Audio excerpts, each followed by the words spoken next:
And then our music hit, and the crowd popped. I don't know if I remember the exact moment I met Mike Crockett, but I know the guy didn't like me. I credit Mike a lot with teaching me about accountability. We did not see eye to eye in pro wrestling. I've wrestled some really damn good tag teams. Logan Brothers are probably still, in my opinion, top 5 tag team. The most memorable moment in independent wrestling history. When he asked me, I almost thought he was ribbing me at first. We got booked against each other a lot early in the beginning. Beyond got an entry in the King of Trios tournament. Drew asked me, Chris Dickinson, and Cam Zagami. They wanted something for Bruiser, so that's what they brought me in to be his partner. I can't believe I'm actually here. The atmosphere in the locker room was always unbelievable. It's my favorite match I've ever had. But then he goes, "Don't worry, kid, I do my homework." And I get a text that says, "Hey, if you're not on your flight yet, don't get on it. Shows are canceled."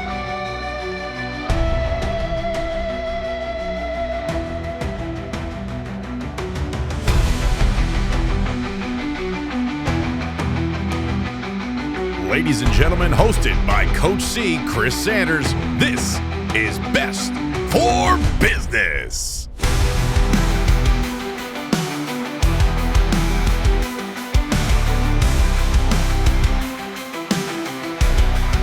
All right, everybody, welcome back to the channel. Another episode of Best for Business. I say this every week, but I can't believe these episodes are happening.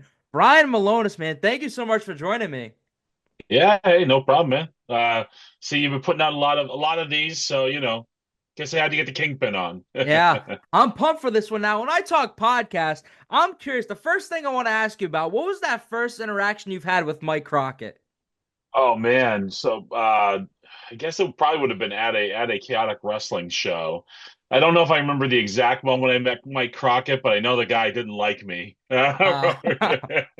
He warmed up to me eventually. So when did the idea from this guy who didn't like you at first to start on the podcast come in? Yeah, I mean, so at this point we were really good friends. Yeah. And I got approached by a buddy of mine who was starting kind of a podcast network, or it didn't work out ultimately. We were probably the most successful piece of it. But that's how it started. And I needed a co-host, and like I said, me and Mike, one of my best friends in the world. But we definitely have a banter about us, an interesting rapport. So I thought, and I knew Mike was into podcasting and things of that nature. So I approached him to be my co-host, because they're my buddy's big idea was that, the Brian Milonas podcast. And I'm like, I don't know about that, and I don't want to do it by myself. Yeah, certainly. So I needed somebody, because Mike is I don't know how many episodes you've ever listened to, but Crockett has no problem pushing back. He has no problem checking me and stuff. So it's a good, it leads to a good, good rapport between us on air. So that's kind of how that all materialized. And then, geez, I don't even know how many episodes we did. It's a lot, because I texted Crockett. Yeah. I said, when I hit that amount, can I get you on? But he said, I'm going to get him in for November, I think we're going to do. Nice. November. He's planned out for November? Well, November's ref month, I did. Oh, gotcha. I'm starting a strategy. So when you first started this podcast, what was the vision of the idea behind it? I think just kind of our take on what's happening in pro wrestling, combined with the stories we've amassed over, at that point, probably my 15, 16, 17, whatever I was at that point. And Mike's been around longer than I have. So, I mean, his kind of origins in the wrestling business go back to recording some of Triple H's earliest matches. So, I think that was, talking about the modern, our take on the modern product of pro wrestling through the lens of two guys who have been involved in it. Nice. So the way this started was, I was talking to Mike Hollow at the beginning of the year, and he was the one that suggested having you on. So I'm curious, when you first started, what would you say are some of the biggest lessons you learned from Mike Hollow himself? Oh, I mean, so I credit Mike a lot with teaching me about accountability. It's one thing to just say you want to do something. It's a completely different thing when you're being asked, well, what are you willing to sacrifice? How hard are you willing to work to get that? And Mike challenged me. He held me accountable. I think that's probably the biggest lesson. And really, the first time that ever really happened to me in my life, where somebody said, no, this is on you. You need to answer for this. you need to be held accountable for this. If I was going to be late, if I wasn't going to be there. I mean, Mike really, he could have given up on me early on. I didn't have the smoothest start. I wasn't the nicest person to deal with or anything like that. But Mike didn't, and he, because he saw something in me, and he saw enough in me to, even though I was doing my damnedest to throw away the Yeah. opportunities. Mike was there to let me make my mistakes, but help me learn from them as well. And more, like I said, most importantly, hold me accountable to them. Mike's, I mean, it goes beyond, I think, the way he's impacted my life beyond just, I mean, obviously he trained all of us very Mhm. well. Mike is, to me, one of the best trainers in the world. I'm sure if he wanted to be, working down for WWE, directly, I'm sure he could. Mike is, especially when it comes to understanding what it takes to lay a foundation and how you build success upon that. There's nobody better. Yeah. Mike is just and like I said, as in any good coach, right? Any good coach has that impact that goes beyond, either the field or in this case the ring. And Mike had that impact on me on a personal level too. Nice. So one thing that sticks out about about your career to me was at one point, a few times you got to team with your brother. So walk me through how he got involved in the business because you don't Yeah. really see successful brothers. You do it sometimes, but you guys had it going. Yeah, and it's funny. Yeah. So I mean, I think Jimmy's always. I mean, there's an 8-year difference between Mhm. us in age, but he's my best friend in the world, Nice. and we were close when we were young. So it was. I think it was always kind of following my footsteps, which, I've never experienced it from the other end. I've always been the big brother. I'm the Yeah. oldest, but I can't imagine that's not always fun being compared to somebody. But also, I think there was enough of an age difference where he looked up to me and wanted to do the things that I was doing. So I tried desperately to keep him out, at the point he was trying to get in. Wow. Um, but I didn't realize there was no stopping him, and I'd rather have him come to where I was, chaotic, than to go someplace else where I can't, look after him.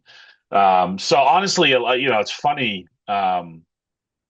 We did not see eye to eye in pro wrestling, and that's kind of why, if you look, we most of his stuff was singles, most of mine was singles, and we didn't even cross over a lot of the same place, working the same shows, and that was intentional. Wow. I especially at the time, I have my core principles that I believe in, and if Mhm. somebody wants to have a career in this and how it should be treated, my brother was definitely, he worked hard, he was trained well, Jimmy's a good worker, but in my mind, he wasn't taking it seriously enough, because it was my life. I'm trying to make a living, and he's just kind of like, yeah, I'm not thinking about that. I'm just enjoying being in it, which, yeah, I'm, good for him. But at the time, I just had that very narrow view of like, well, you're wasting everybody's time. Mhm. So we just didn't see eye to eye, and the wrestling business really actually became a point of contention in our relationship at one point. So we'd almost like never even really talk about it. It wasn't like I would watch his matches and give him feedback and stuff. So but our most successful run was probably with Chaotic. Yeah. And me and Tarzan Taylor were booking the company at the time, and we just kind of came up with this idea to kind of split me off from Scotty Slade and Mark Sherman, get out of team friendship, go back heel. So it was it was really good. I started having him. We knew we were going to do this months, so I started having him come to shows because he hadn't wrestled in a little bit, and he never would come to shows and be in the crowd. But I said, hey, this is not going to be fun for you, but I want you to start coming to shows. Like, so he came to like 3 or 4 in a row. He's sitting there, he's holding my daughter. My daughter was young at the time. He interact with the fans like the regulars, and chaotic and stuff. So people knew he was coming to the shows. He never got involved. He never got in the ring. So then the night we're kind of doing the angle, he just, he was like holding my daughter, and then he just gave her, gave her to my wife and slid behind the barricade and then came up from the camera, and it's a great visual. I don't know if I don't think Chaotic usually doesn't put a ton of their footage out They're there. starting to. That's good. That's Yeah. good. There's a lot of good stuff there. But he came in and he attacked, and people were so shocked because, again, chaotic, especially that time. I don't know how it is now because I'm not there that much, but the buildings we ran that Woburn venue like clockwork every three Yeah. weeks. So, and it was the same, it was the same crowd every time. So they kind of, they knew the deal. They knew my brother, they knew me and Jimmy, and that's why we planted that seed of him just hanging out at the shows in the crowd with my family, because I didn't want it to be unusual that he was there the night that the turn happened, and it went well. We had just a string of bad luck though with our tag title run cut short because I sprained my ACL and I was out for good like 4 or 5 months. But it was good. I was glad we got to do it. I always give them crap because I'm like, hey, you could have you know I said if you just taken it seriously, man, we could have done this Ring of Honor thing together and it would have been great.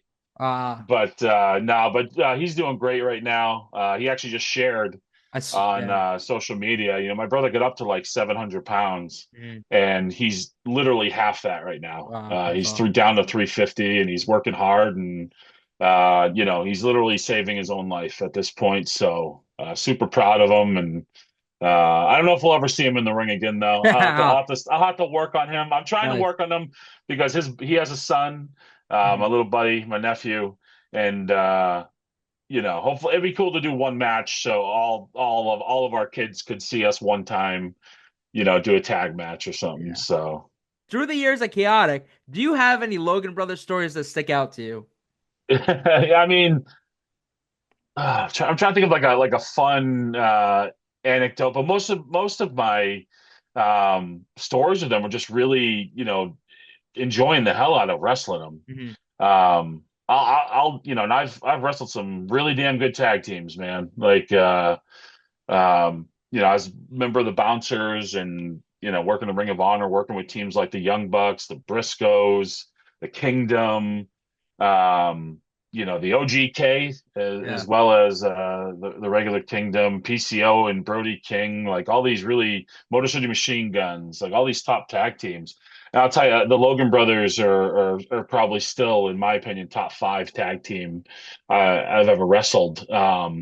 It's mind blowing that they never got a job. It still baffles me to this day because they were just absolutely phenomenal. Their chemistry, um, just they always on the same page. It was so smooth. Everything was so effortless when Yeah. you'd work with them in tag matches. And then I've worked both a bunch of times singles, including a feud with Brian.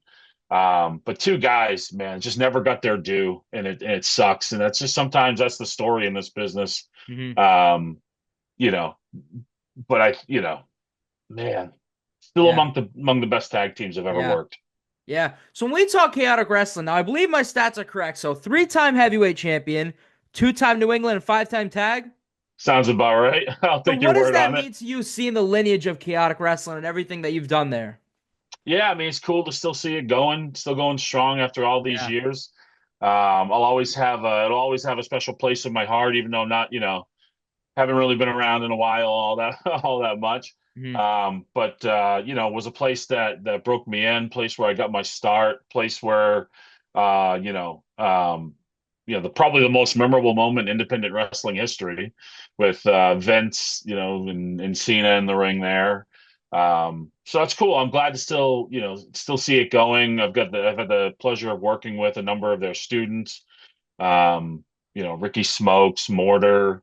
Um, Geez, I'm trying to think who else I've worked. Armani Chaos. Yeah.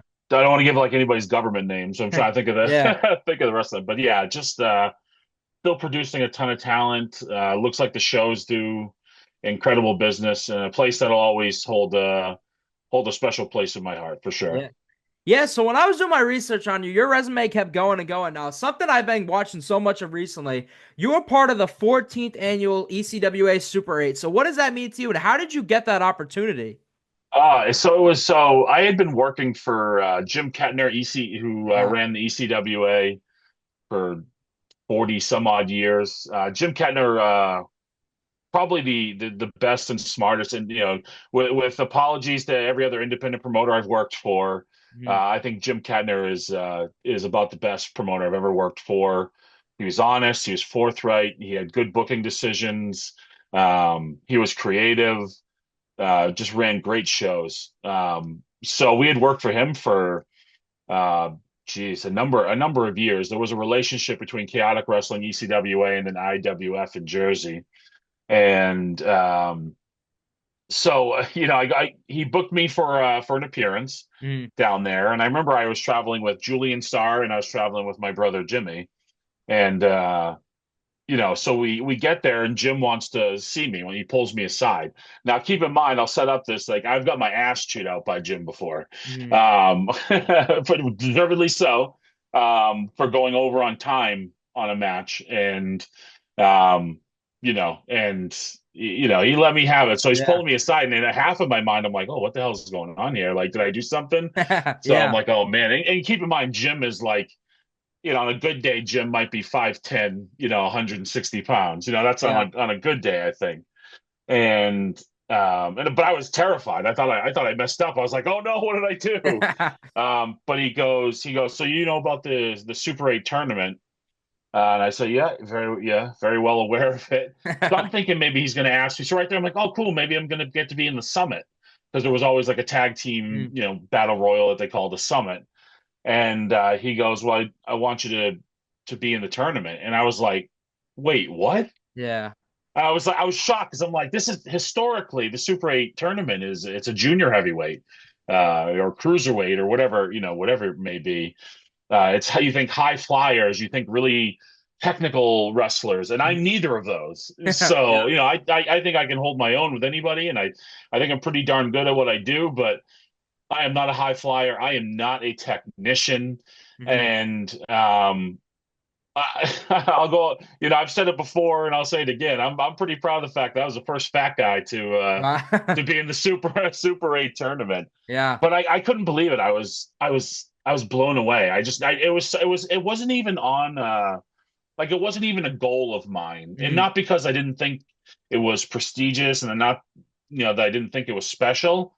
It just was, no, that's a cruiserweight thing. I would, Yeah. I've said, I would love to be in that, but I would never, it's a cruiserweight or a light heavyweight. Yeah. And so when he asked me, like, I almost like thought he was ribbing me at first or Mhm. something. Like, it was just, and I think that was the last one. Like Jim sold the company shortly thereafter, and the Yeah. company still continues with the Super 8 tournament, but I think that was the last one Jim booked.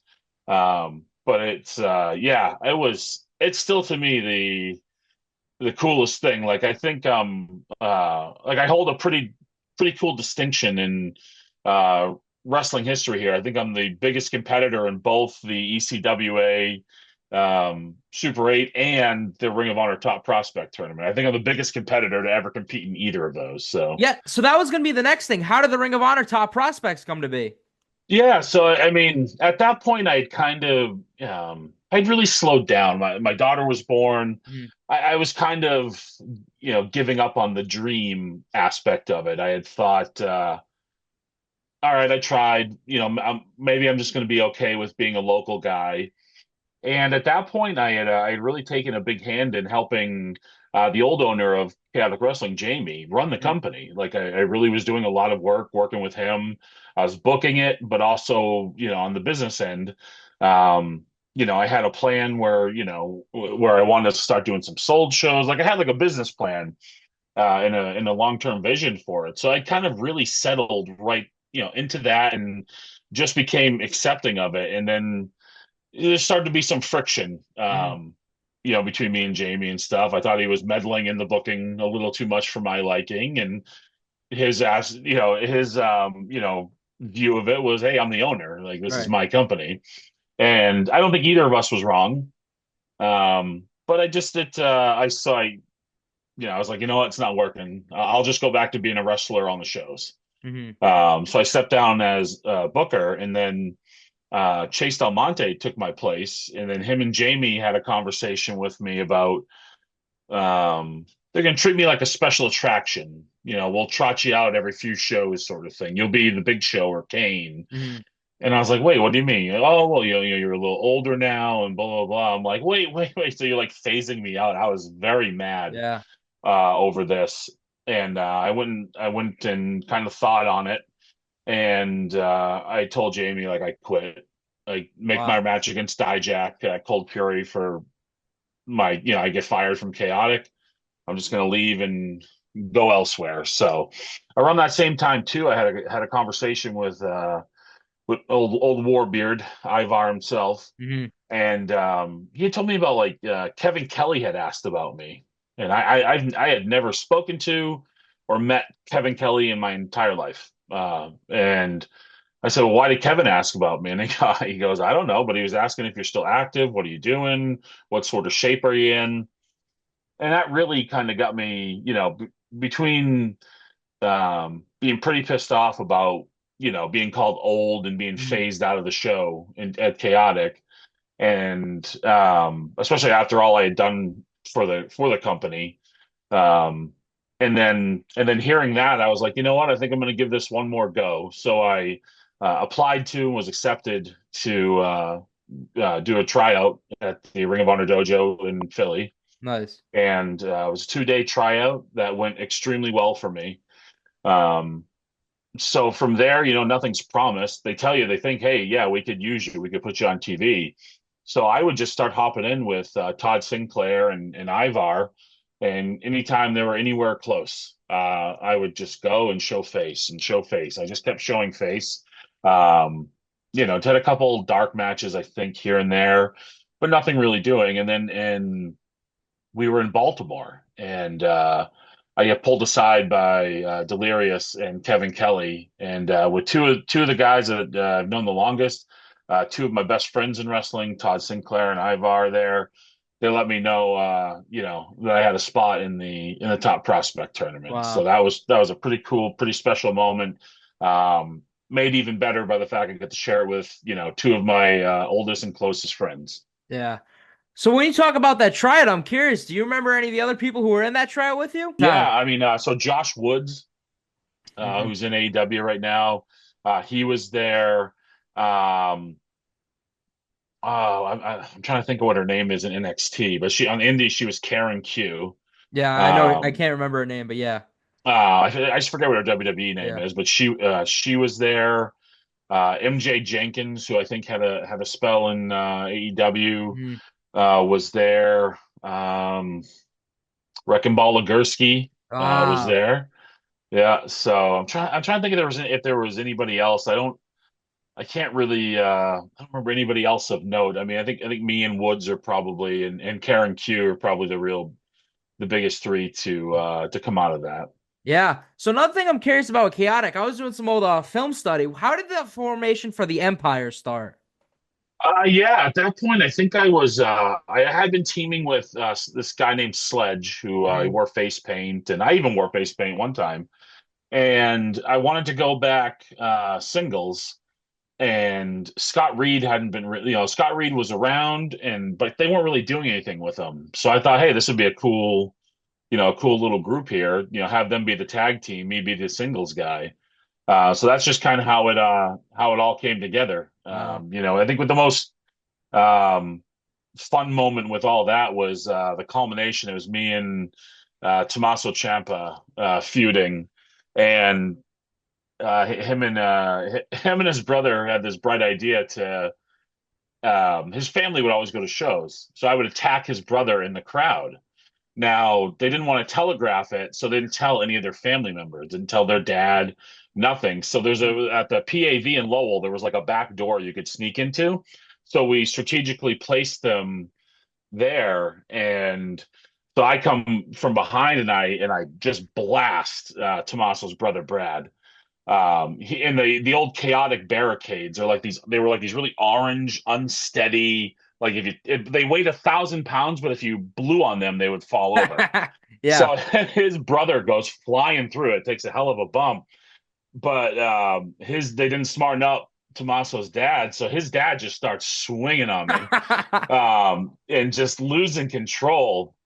And of course, I'm ratcheting him. Mm. I'm ratcheting him up and stuff. And and keep in mind though, the funny thing is, I knew his dad well. I'd been to their home, Mm. like I knew his dad well, but he just couldn't hold. He couldn't pull it together to separate the fact that hey, this guy's a wrestler too. Yeah, This is an angle, but it made for some great video. nice. Especially I get in the ring and I think I was like, "Come on, you old bastard," or something like that. And the funny thing is that security guards. So we'd use the students as security guards Right, yeah. for chaotic shows, and in that corner was Ilya Markopoulos, who at the time was maybe 14 or 15 Wow. at the most. So here's this wild old man, like ready to fight, 400-pound me.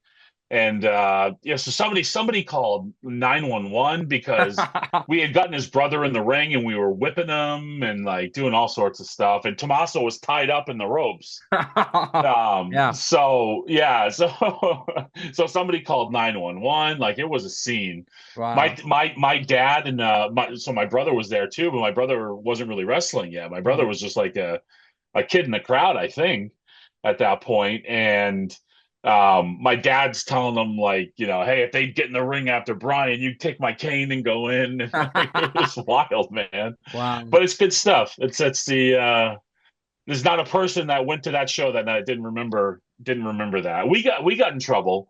Me and Tommaso got in trouble for it, but Well, that's it made for entertaining product. that's crazy. So a name you mentioned was Ivar. So I'm curious, what was your first interaction with him? Yeah, so the first time I ever laid eyes on old Ivar, he was wrestling down in Woonsocket, Rhode Island, and I had gone there to meet a promoter. I had just started out, so this is probably like 2002, Mm. 2003, somewhere in there. And this promotion, NWA New England, ran like it's like a strip mall, Yeah. like on a main drag in Woonsocket. Oh yeah. And, oh, you bet. I think it still might, yeah, it might be used Yeah. still to this day. I think so. Yeah, and so I'm sitting just in the crowd and stuff because I was there to like say hi to the promoter, and he's cutting a promo in the ring, changing his name um, from just Handsome Johnny to like Handsome Johnny Blue or something like that, or maybe the opposite, um, or maybe he's going from Handsome Johnny Blue to Todd Hanson or something. Yeah. But he cuts his promo, and the crowd doesn't react, and Mhm. one person just goes, "Wow." And I just started laughing. So that was the first time I ever laid eyes on the handsome one himself, handsome Ivar. Wow.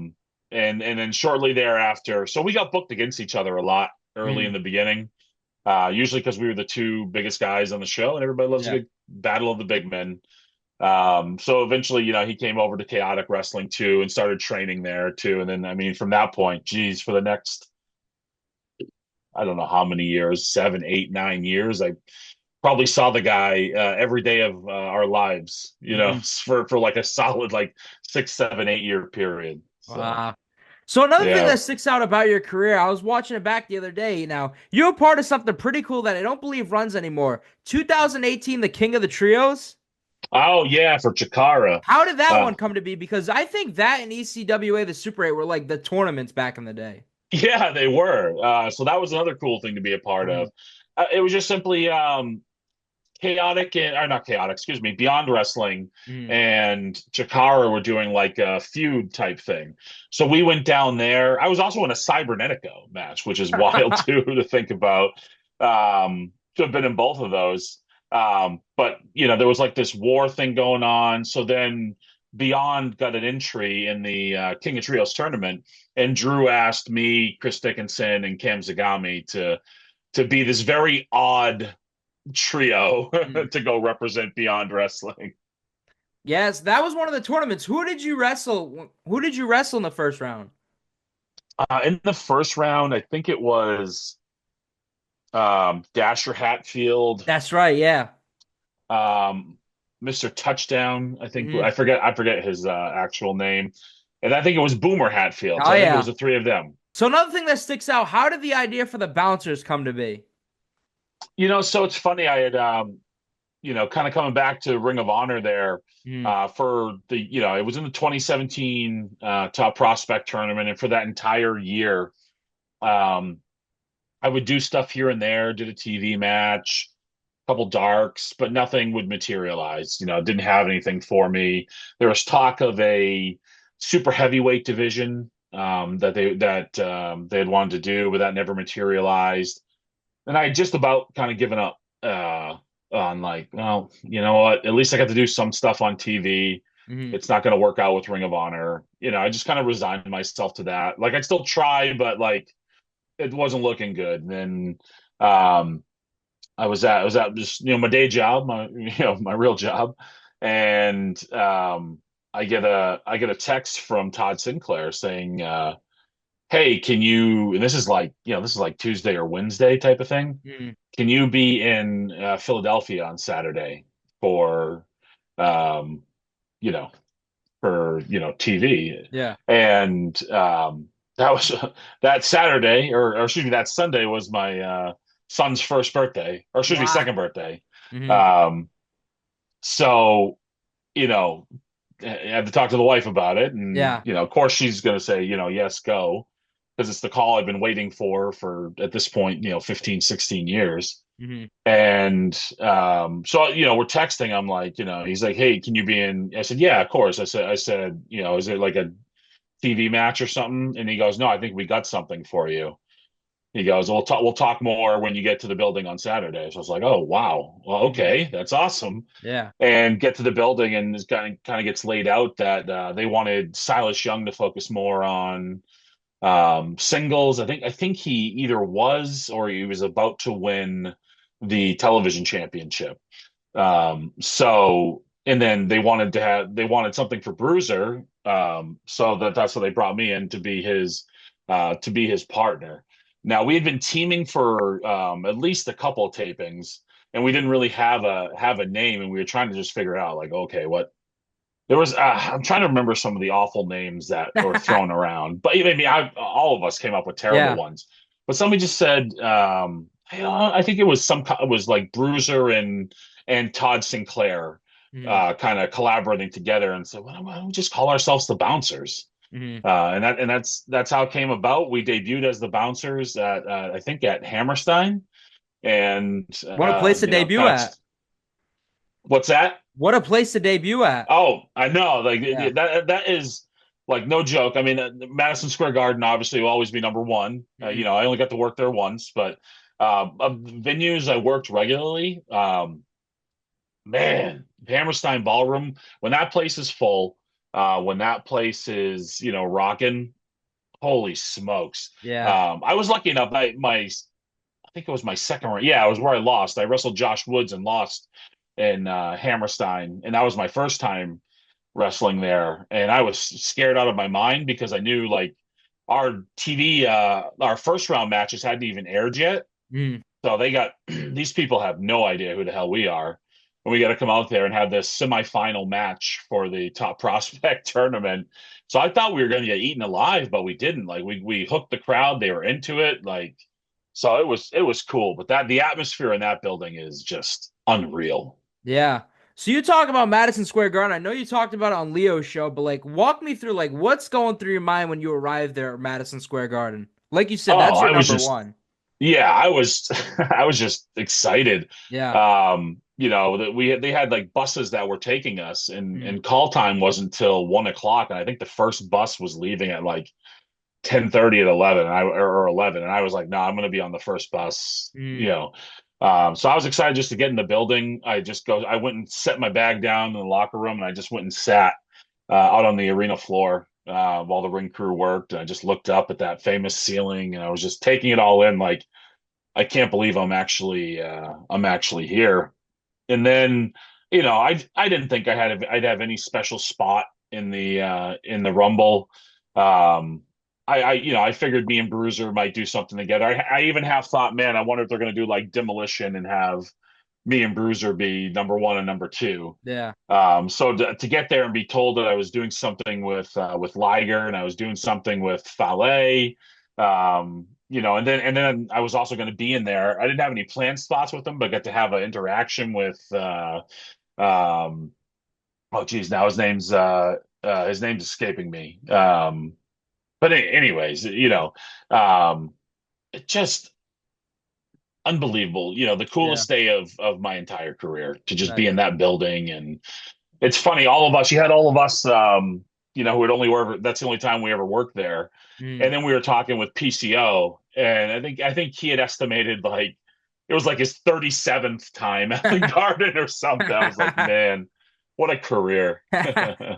So another thing that I'm curious about now, I've had on in the past John Walters, I've had Johnny Cashmere. I like Ring of Honor was that place that everybody wanted to work, but they worked at different times that you did. So for you, what was like the atmosphere like for Ring of Honor when you were there? Oh, it was awesome. I mean, when we first got there, or when I first got there, it was like the kind of the peak of the Bullet Club. Mhm. So it really was like, I mean, we were everywhere we went sold out, and Yeah. you got these guys that were just on this unbelievable, hot run at this time, making the indies cool, making Ring of Honor visible. Cody was there. Cody was the champ. Um, so it was like it was the cool product. Like Mm. so it was awesome. Especially like when you get the seat at the cool kids table. I think it's kind of like AEW is now. It's the cool wrestling. Yeah. But it was the locker room was the atmosphere in the locker room was always unbelievable.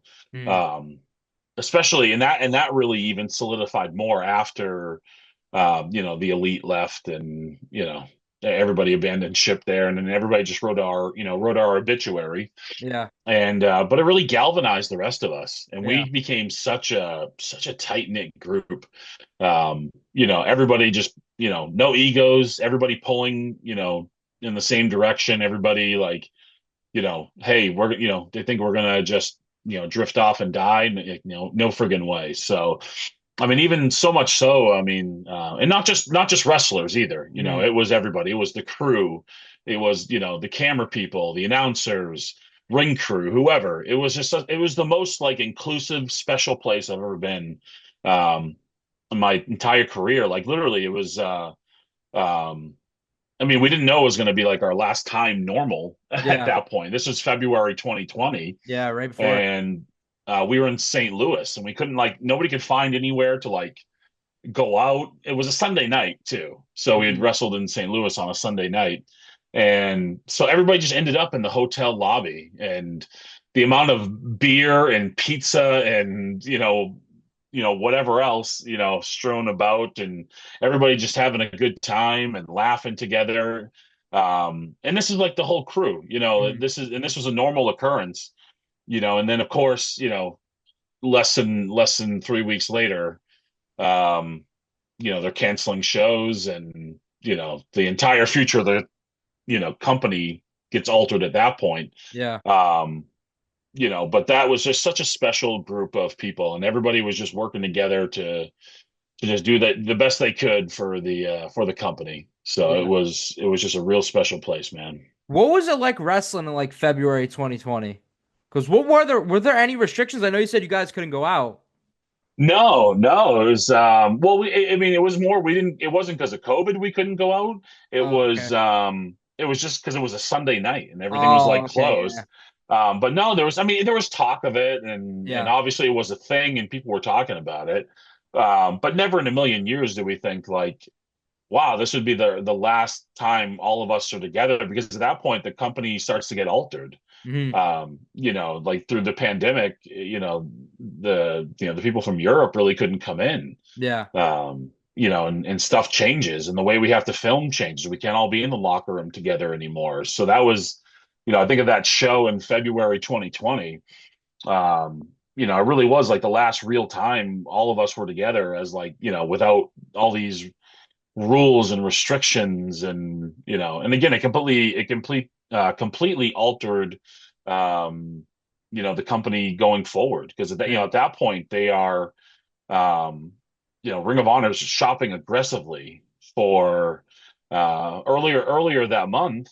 They did it was called Free Enterprise, where they gave away tickets, but they essentially filmed a pilot.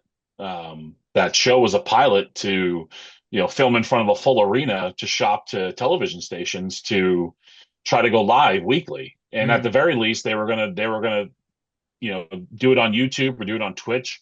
But within the 6 months of February, so like going into the summer, the plan was for Ring of Honor to start going live weekly. Wow. And then the pandemic hits, and again that night we didn't know, we were like, hey, we'll see you in 2 weeks in Vegas. And then I'm when the show gets canceled, like I'm I have a day job. I don't think that's a big secret. And I got out early that day because I was going to catch my flight to Vegas. And literally, right before I left for the airport, I texted our travel guy. His name was Todd. And I said, hey, this is a go, right? Like, show's not being canceled. He's like, nope, it's a go, 100%. Go to the airport, get on your flight. We'll see you in a few hours. So I get, check my bag. I get through security, sitting at my gate. And I get a text says, hey, if you're not on your flight yet, don't get on it. Shows are canceled. So there was people who did end up, it was too late to get to them. But I was literally at my, at my gate. So if he had, if they made the call an hour later, I would have been en route to Vegas. And part of me wishes I had, because the crew that was there just went and had a good time. And then after that, it was, everything was just really shut down. And it was just, it was getting worse and worse and worse and worse from that point. So just such a weird time in history. Now, Ring of Honor at the time, were they doing, what was it, 2 weeks of tapings, or how'd that work? Yeah. So we taped every other week, and we taped 2 episodes, which was really good from the old way. When I first started there, they only taped TV once a month. Okay. They would still have the every other weekend schedule, but they'd only tape TV once a month. So they would tape like 4 or 5 episodes at a time. And they'd always put, they tape out of order, and they'd always make sure the Bullet Club was last. So because if you didn't, people, I mean, it would thin out anyways, these tapings. Episode 5 at the end, the crowd is definitely smaller and less vocal, but they'd always say the Bullet Club for the end to make sure as many people stayed as possible. So, but yeah, then finally somebody came to their senses, and we started taping every other. We taped 2 episodes at a whack, which is a much more manageable, taping for to keep a crowd engaged. Yeah, you mentioned earlier the Briscoes. What was it like wrestling them? I know you touched upon it on Leo's show. Yeah, exhausting. Yeah, you never meet 2 guys that have better motors than them. I've told the stories of Jay would. He'd literally be, the music's about ready to play. He's literally, finding a back door, getting a couple puffs of a cigarette in. And then he gets in the ring and just absolutely just gasses you. He sprinted it. It's my favorite match I've ever had. It was in Lowell at the Auditorium, and it was the Bouncers versus the Briscoes for the World Tag Titles, in Lowell, which is cool from, the history of my career. Lowell's in a very important city. Now I got my family there, my wife, my kids, my aunt and uncle, my cousins. It's real family affair. Plus people who had literally seen me since day one. Yeah, that's awesome. So cool. Yeah. But we sprinted 12 minutes, which is insane. It's really insane. But also, bar none, the best professional wrestlers I've ever wrestled. Creative, unselfish. Their objective was to always get the match over, not get themselves over. They got over because they were so damn good and so engaging. What you see is what you get. Their characters are not a long way off from them as people, but just passionate, love the business. I still can't believe I got to wrestle them multiple times. I think 3 different times for the tag titles. Wow. They had a pretty good record against us, the Briscoes. Yeah. But yeah, man, just don't still to this day don't get enough credit. At least they're getting more credit. It's I think the thing that really sucks, aside from losing Jay tragically, the way his the world did, his family did, um, just it took that for people to just you know get over something that took place years before, that he had atoned for, had apologized for, had learned from his errors, Mhm. and it's a shame that it took that for people to really start to see and appreciate on a more mass level, because those guys are they would say it themselves, top five dead or alive, Yeah. I believe it. They're a top five tag team in the history of pro wrestling. And damn, I wish they were Jay was still here, but Mark's killing it. Mhm. And you love to see it. There's no not two people I'd probably ever cheer for more in my life than those guys. Wow. So when we talk about atmosphere, I asked you about Ring of Honor, but then the Bouncers going to NWA. So what was the atmosphere like for NWA? Man, so we were worried. Mm, um the NWA fans, man, they were like down that Atlanta area. The ones that would go to those tapings that they were doing, they were fiercely loyal, yeah. and they did not like, because Ring of Honor had their relationship with NWA at that point. Mm, So the Ring of Honor wrestlers were not getting warm receptions. Even baby faces wow. were just not getting welcomed. So we were nervous, and Mm, they definitely gave us the instruction of like, hey, stick to the plan, yeah.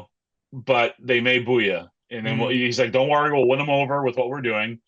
He's like, but just don't be surprised. And then our music hit, and the crowd popped, wow. and like people were psyched. So I'm like, oh, okay, these people love us. And I was like, Nice. okay, of course they do. We're two big fat beer drinking, slobs, like it's, Yeah. so I should have known better at that point, Mm, but we were a little nervous. But it was awesome because we did get a good reception. Ultimately, we did turn heel. We did turn on Eddie yeah. Kingston. Went with the Pope.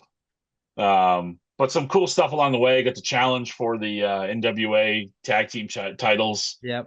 So that was really cool against LA Knight and James Storm. Mm, Got to work with Billy Corgan. He was yeah. very hands on in producing. And I mean, if you're a guy in my age group, I'm 43.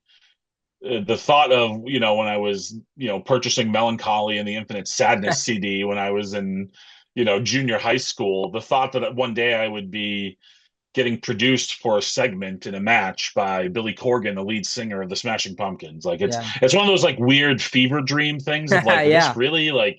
is this real, or am I like in a coma or Yeah. something here? So another thing that sticks out to me, one of my favorite people in wrestling, I'm curious, do you have any thrill ride stories, Jimmy Preston? Oh man. Yeah, I had the ultimate thrill ride story. So he was the guy who I sort of hitched my wagon to booking wise. Mm, We were getting ready to just anoint him, king of chaotic wrestling, make him the wow. champion and stuff. And that's when he just, you know, flaked out for, I guess, the way from my point of view. I'm sure and I know Jimmy well enough to know he had some personal stuff Mm, going on, and um, but it just, it sucked to um it really sucked to um have to rearrange my entire booking plan for mm, literally a year. I had a wow. year's worth of booking for him because I thought like he was the guy. So I think he's just a you know stick with it, Yeah. don't give up on it, because if he had just hung on a little bit longer with this TikTok world now and stuff. Oh And I yeah. think I think he tries to make comebacks now, but it's like the magic is kind of gone Yeah. at this point. Now you But teamed with him, wasn't it short lived? yeah, The it was modern one day match. savages. Yeah, it was one match. Thank God. Um, no, Jimmy's and then the bell rang sort of guy, Yeah. and he didn't have to be. Mm, Um, I just thought I think he thought he had the whole outside the ring thing figured out, but I wish Yeah. he had taken a little more advice on the in the ring portion of it, Yeah. because I think he could have made, a lot of money. Yeah. So another thing I'm curious, you got to wrestle. Do you have any experience or memories wrestling Billy Gunn? Yeah, so that was man, that was awesome. Yeah. So it's funny. I get to the venue and I see that it's a I think it was a 6-man tag. Yeah. And I get there and I'm nervous because like a lot of times people just judge the book by the cover. Mm. Um, and I think when you think of like an ex WWE guy, they lay their eyes on a guy like me and my size. They're just thinking like, shit, I don't want to get hurt. So, you know, I don't want to do anything with this guy. Yeah. So, I go up to Billy and I introduce myself, and I know he knows Ivar.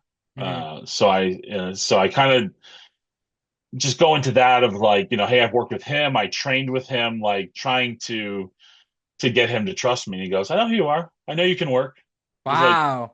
and I kind of looked at him. He goes, "Don't worry, kid. I do my homework." Nice. So I was like, "Oh, okay, cool." Mm. And he said something I think to the effect of like, "You wouldn't be in the match if I wasn't comfortable working with you." Nice. So that was cool, and we just had a lot of fun. So that there's always that trepidation. I remember, we just get in the ring and we're messing around, and I hit him with the old honky, taunt, from when he was rockabilly, and he just Yeah. cracked up and he said right there too, he's like, that's when I knew we were like, this was going to be really good. Nice. So came out of that, and then a few months later, I think, wrestled him for top rope in a singles match, and he was, he's excited to see me. He was like, excited to work singles, so it was cool to make that sort of positive impression. And when somebody who's accomplished what he has in his career, Mm. and does it at a high level, like Billy Gunn was a really good, really good worker. Yeah. To get his respect, that's really cool. That Mm. again, that's like there's so many things in wrestling. I think about my career that are just they don't feel real, or like they don't like it's like, wow, I actually got to do that, and Yeah. that's one of those. Nice. Like I got to wrestle Billy Gunn Yeah. twice. It's really cool. Yeah. That's one of the things to me. I still doesn't feel real that I'm interviewing you after all these years when I drew the picture back in the day. I know, right? Yeah, you're making me feel old. So the last person I want to ask you about, do you have any Scotty Slade stories? Yeah, Scott, boy, I don't want him to get mad at me. I think my best Scotty Slade stories are when we butt heads. Nice. I love Scotty, but we clash at times. Yeah. And the one of the funniest ones to this day still to me is I had the book in Chaotic Wrestling. And we were just, I forget what we were arguing over. Mm. And he like and to make like put like a final exclamation point on the point he was making.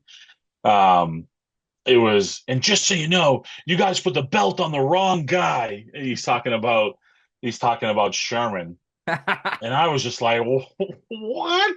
Like, and it just set off this whole, other chain reaction. But no, Scotty's a fiery, passionate guy, but Scotty's a smart guy too. I know he's helping out some at this chaotic school, and I know he's helping out at APW. Scotty's a really smart guy, and now I'd love to see him giving back to the business and passing down that knowledge that he's gained over the years. So, Nice. Scotty's a good dude, and I wish I saw him more. We used to talk and hang out more, and not so much in these last couple of years, Mhm. but because that's what happens when you get old, Chris. Yeah. You lose touch with your buddies. Yeah. But yeah, Scotty's a good dude, and we had a lot of fun. Had a lot of fun teaming with and working with, and Scotty's again creative, passionate person. He fights for his ideas. Sometimes when you're the booker, it drives you nuts when you get pushback from somebody. But when you reflect back on it, you're like, man, I wish everybody was as passionate and cared as much about what they were doing. Yeah. So as we're wrapping up, one thing that just came to me, I'm curious, how did the idea for KingPin start? Whose idea was that? Yeah, the old owner of Chaotic, Oh, Jamie okay. J. Mikowski, and it really just came out of like I never forget it. he goes, "You need a name to go with your," because I was just Brian Milonas, and Mhm. it did need something, Yeah. and um, I was not familiar with the Kingpin character at that point, because I the only thing I know about comic books, for the most part, is the movies. Like, Mhm. Oh so yeah.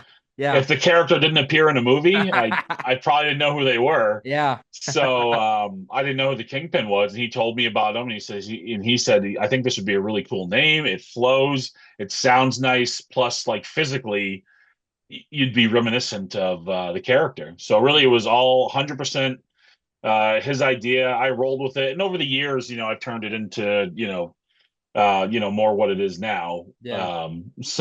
But yeah, it was all 100% Jamie's idea. Nice. So credit to him. Yeah. So another thing I'm curious, you talked about earlier, passing down knowledge. So how did the idea to become a coach at BioPro start? And what were your Yeah, goals when you first started to become a coach there? yeah. So honestly, I had I had done seminars and stuff, but I did have a spell, for a number of years as the head trainer at Chaotic Training Center, Mhm. now NWA. But I never thought about getting back into it or anything like that. And I think at one point, Drew Cordero approached me about it, and he said, "But it's in Worcester." And I was like, I don't think so. Mhm. Not for me, not right now. And then Ken Doan, who was training there, they decided to part ways, and they needed a new trainer, and Antonio Thomas Santel, and Drew, came up with my name, and both of them approached me. Um, and it felt like the right time. Like, it was like, Nice. okay, I think I'm ready to go do this, on a regular basis. So, Nice. and I'm really grateful to have, been at the top of their list, to join. Again, I'd already talked to Drew previously about it, and we thought Mhm. about it, and then, I was like, not for me, but it was the right time for me. And I'm having a blast, and a group of our students now are out there working. Julius Traeger, the handyman, Brett Metro, Oh yeah. Rain Conway, Jack Pasquale, I Yeah. Black Jack.